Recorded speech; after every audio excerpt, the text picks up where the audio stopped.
welcome to my channel, or welcome back. For those of you who don't know, my name is Cassandra, and I post a lot of mental health and wellness content on this channel. Today I'm starting a new series on my channel. I put out a request on Reddit for personal stories from people who grew up in evangelical households mostly, and today I'm gonna read them to you. I'll stop and break down some of those high control themes as we go along, and I'll just kind of give some of my reactions as a trauma therapist. Okay, so this story was a private message to me on Reddit. It says, "Hi, I went on a Brio trip in 2002 to Ecuador." So I just had to look it up because I wasn't familiar with this term, but Brio is a magazine published by Focus on the Family. If you haven't seen my podcast series on that, I'll have that linked because that organization has done a lot of harm. So Brio is a magazine for Christian girls. Brio is an alternative. Instead of other magazines that might be popular among teen girls, this was like a Christian conservative replacement. So this person went on some kind of a mission trip related to this magazine. It was very weird and toxic and dramatic. Oh, I just read ahead a little bit. I want to add a trigger warning for sexual assault.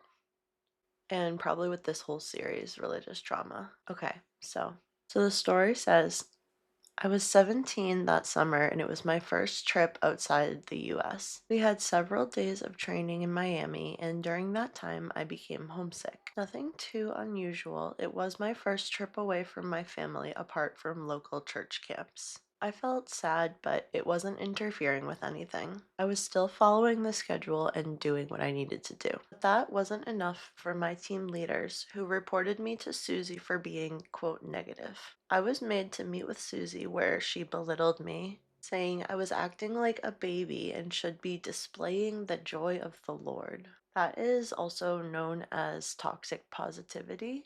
We're all born with a whole range of emotions as human beings, and obviously no one should be calling you a baby for missing your family. So much wrong with that. So I faked being happy because I got the message that they wanted that. One of my team leaders was kind to me, Kristen from Zoe Girl. I looked this up. Zoe Girl is a Christian pop band. I'll always appreciate her kindness.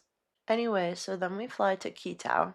Parts of that experience were pretty standard youth missions stuff, but a couple of things stand out. First, we went to McDonald's for lunch one day. There was an elderly woman begging outside, and several of us asked our leaders if we could pool our spending money and buy her some food. They said, nope, that's not on the schedule. I remember feeling baffled. We're here to serve people, right? But we can't feed a hungry elderly woman? I was a very devout kid, and to me, feeding the hungry was exactly what I felt God expected of me. So I was confused and upset by this. Of course, I was secretly upset, since I wasn't allowed to show negative emotions, lol. Anyway, so then a few days in, we go to a prison to perform our dumb little evangelism skit. When entering the prison, the guard patted us all down and took our passports. Then we entered a courtyard full of men. It was crowded and they began touching us. I had my breasts and butt grabbed repeatedly. Our main team leaders, a married couple, sternly warned us that we were out of our comfort zone for Jesus and we needed to suck it up.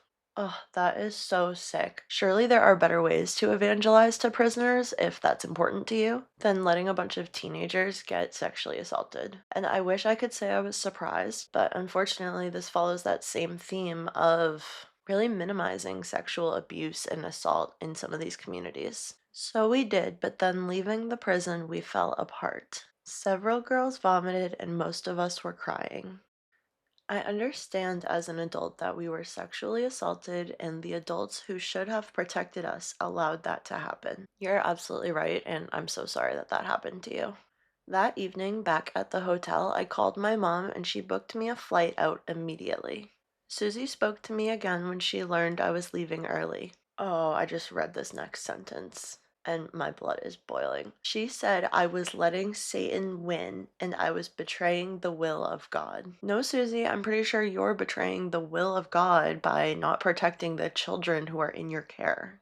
I left Ecuador genuinely feeling like a failure, and it took years and some deconstruction to realize that I didn't fail. I advocated for myself in a harmful situation, and that took so much courage. That's right. I'm so happy to hear that that's where you landed on that because you're absolutely right. It's so sickening that they would put you guys in danger like that in the first place, and you absolutely did the right thing taking care of yourself. After the fact, my mom contacted Focus on the Family and was told they did stop the prison outreach because so many parents called them about it, but their basic tone was unapologetic.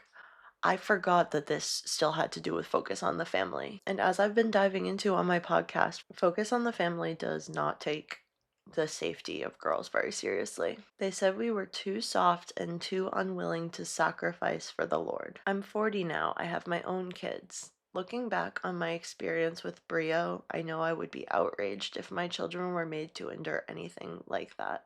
Yeah, you're absolutely right. And that's another crazy factor there that your parents don't even know that this is what's going on. They have trusted to send you on some mission trip with this older couple. It sounds like not even knowing that what would happen is you'd be going into prisons where no one is stopping these men from groping you guys. That's so horrific.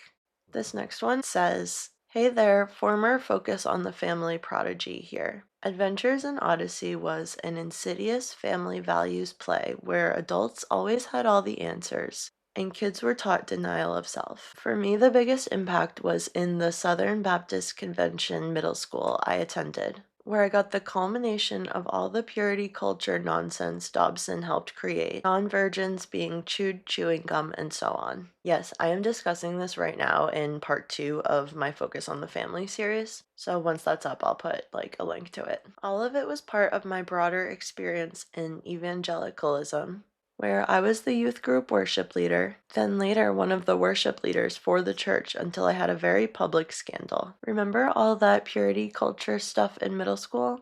Between that and unmoderated exposure to the internet at a young age, back in the 90s era of AOL chat rooms, I managed to acquire a pretty damaging set of views on human sexuality that played out in predictable ways. Fast forward through sobriety and deconstruction, and I'm doing so much better, but Dobson has maintained his position as the personification of the movement. That convinced 12-year-old me that my interest in breasts meant I was becoming a predatory monster. Oh, that's so terrible. In these communities, one of the reasons that sexual assault and incest and just general sexual misconduct happen is because the children are taught that boys are going to have these uncontrollable urges and the girls needed to like guard their body against them. It's so disturbing and it becomes a self-fulfilling prophecy way too often. I've rediscovered music as a way of processing some of what happened.